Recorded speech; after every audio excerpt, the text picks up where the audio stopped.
Well, the Eagles are officially playing on both Christmas Day and then a really interesting non-primetime game against the 49ers. Also, some trade and cut candidates have been released in terms of possible options for Philadelphia to free up some more cap space and roster spots. I'm Thomas Mott. This is the Thomas Mott Show.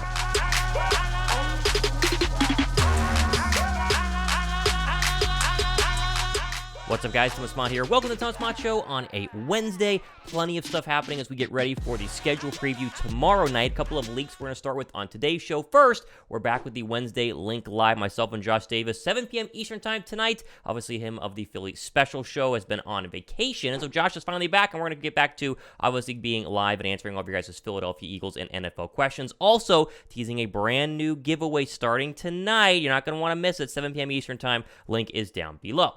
Okay, let's jump into the other two schedule leaks that have happened. These are not necessarily leaks because they are official, as said by the National Football League. First of which is your Christmas Day game, which is, of course, against the New York Giants. See the NFL Twitter account here, NFC East rivalry on Christmas Day. This is the afternoon slot on Monday, December 25th, so most likely a 4 p.m. Eastern time frame, and this will feature Philadelphia, hopefully, at this point, trying to lock up the NFC East, and against probably a pesky Giants team. I think the Giants are going to be fine this year. I'm not saying the Giants are going to be terrible, but this to me is a very, very fun overall Christmas Day game. And remember, Christmas, of course, as I just said, is a Monday, and so you don't have to play some weird Friday game. There's a thought about it being a Black Friday game. There isn't an extra Thursday game, at least so far in the Eagles schedule. We'll see more on that tomorrow, but as of right now, the one big release is the Christmas Day game. What do you guys think? I think it's fun. I mean, Christmas is very busy in the morning, but for at least my family, it's very, very kind of dry in the afternoon. We don't really do much after opening all the gifts. We have a nice dinner, but we'd much rather be watching football in the afternoon versus like an NBA day, because we're not big NBA fans, at least the teams that play besides the Sixers on Christmas Day. So thumbs up for the NFC East rivalry there on Christmas. We also know that the Fox game on Week 13 will be the Niner rematch, which to me is a terrible if this is true. This is per WTOV9. It's a local station in San Francisco. They say that it'll be San Francisco at Philadelphia, Week 13, December 3rd, Sunday, December 3rd, and that will most likely be a 4 p.m. kickoff.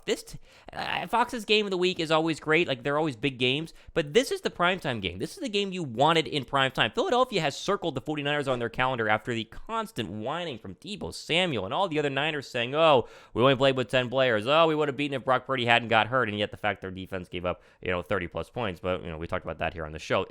This seems like a miss. Now, is this going to be true? It seems that way. The graphic, obviously, on the tweet that we just looked at seems to be very, very official, but let's wait and see until we officially have it tomorrow evening. But if it is the case, this is a miss for me because it should be prime time. I hope Philadelphia has enough primetime games. They really should be close to the max of 6 in 2023, just based on the fact they have the best roster in football, an electrifying quarterback. They're very fun to watch. They have a national interest that's not just based in Philadelphia. To me, you got to get as many primetime games as possible. I'm very curious to see how many Philly will have. Obviously, we will find out tomorrow. Okay, I want to go over here quickly to a very fun tweet here from Philadelphia Eagle News, David, on Twitter. How about this in terms of Tyler Steen? A lot of talk about Tyler Steen potentially starting at right guard over Cam Jurgens. Very early for that, but, the rumblings are out there. How about this? Quote, the Eagles offensive lineman Tyler Steen at rookie camp working as a right guard, already being introduced to the rigors of Stoutland University. Quote, Stoutland is definitely a different dude, end quote. That's from Tyler Steen. So, the whole Stoutland University aura continues to kind of hover around Philadelphia, as even Tyler Steen is saying that this is a different dude. This is somebody who played left tackle at Alabama. I mean, this is one of the best offensive line schools in the entire country. Think about all the great linemen that came from Alabama, and he says Stoutland is a very, very different dude. Thumbs up for that. I think this is absolutely fantastic, and maybe it's going to prove me wrong. I kept saying Cam Jurgens was for sure going to be the right guard. I still feel confident in that. He will probably start at right guard early in training camp, but if Steen can play, and you let him play, right? It's that simple. If he's ready to go, get him in there, because the big physical size of Steen is what makes him, I think, a little bit more competitive, maybe at right guard than Jurgens, but we will see. Let me know what you guys think about that down below in the comment section. Okay, over here to a very interesting article from Bleacher Report titled Eagles Potential Trade Cut Candidates After the 2023 NFL Draft. They go through 3 players who are kind of in weird spots on the NFL roster. And I'm going to do a more full breakdown on the Eagles roster at some point in the next couple of days or weeks. But as it stands, this is a very, very accurate representation of players that don't really have a spot right now in terms of actually playing, and Philadelphia could look to free up space by either cutting them or trading them. The first player, of course, is running back Trey Sermon. Now, Sermon has been a fan favorite for a very long time, since he was brought into Philadelphia this past season, because people assume that the Ohio State running back, formerly Oklahoma running back, could be a real force in this system. And he only played a couple of snaps in one of the games I went to. It was the Jaguar game in the rain. You saw number 34 Trey Sermon out there. The problem is, where does he fit on this roster? And do you want to keep him as an expensive practice squad player forever? I mean, right now you have Rashad Penny, you obviously have Boston Scott, you have Kenny Gainwell, they traded for DeAndre Swift. That's 4 running backs that you feel confident could be better than Sermon, or at least just as good. And maybe you think Boston Scott isn't as good as Trey Sermon, but do you trust Boston Scott more than Trey Sermon? At least at this point, I do. This is going to be a big-time camp battle for a running back who has a massive uphill swing in order to try to potentially even make the roster. I don't think anyone would trade for him, but in terms of a cut candidate, Sermon is definitely towards the top of the list. Okay, next on our list is Marlon Tuipulotu. I always mess up his name. I'm sorry. Marlon, forgive me. The defensive tackle who, again, faces a very, very uphill battle in terms of starting. The exact same argument I just made against Trey Sermon is there for Marlon, because they went ahead and added the defensive line rotation. You got to remember, they went ahead and added a bunch of really good players this offseason who could potentially take snaps away from him. Moro Ojomo, for instance, is a really good option. Katavius Street was signed. We forgot about Smith, DeAndre Carter now, Jalen Carter, and obviously Nolan Smith. Mix those two up there. But Carter is definitely going to take most of his reps, if not all the reps, away from Marlon. And so not really a trade candidate, but a cut candidate I think does make some sense for Philadelphia.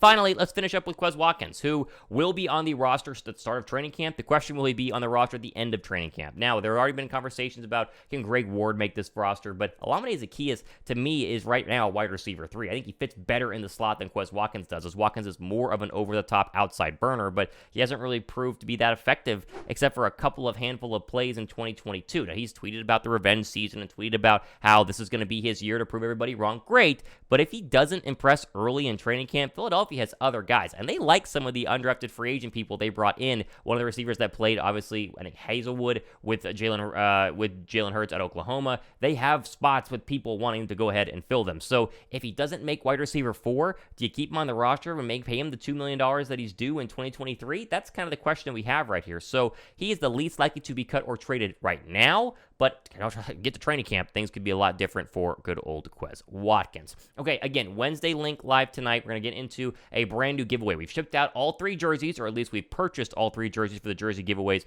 Andrea, Vanny, and obviously Tyler were the 3 winners. We have pre-ordered your jerseys. Most of us, you've been contacted by myself or Josh. Pre-orders will take 2 to 4 weeks, because that's how pre-orders work, and so you got to wait a little longer, but those are officially purchased and headed your way very, very soon. And so we want to start our brand new contest. A lot of people are really, really excited about the giveaway via the super chats for the jerseys, and we're gonna have one that, honestly, you gotta wait to see what hat it is tonight, but it's way better. It's gonna be crazy what we're giving away in terms of this next one. So be sure to stay tuned for that, and be sure to tune in tonight, 7 p.m. Eastern time on my channel, as myself and Josh Davis from Philly Special Show will link up for that. Okay, all time today on this Wednesday edition of the Thomas Mott Show. Very curious to the schedule tomorrow. Subscribe and turn your notification bell on for that. I'm Thomas Mott. This has been the Thomas Mott Show.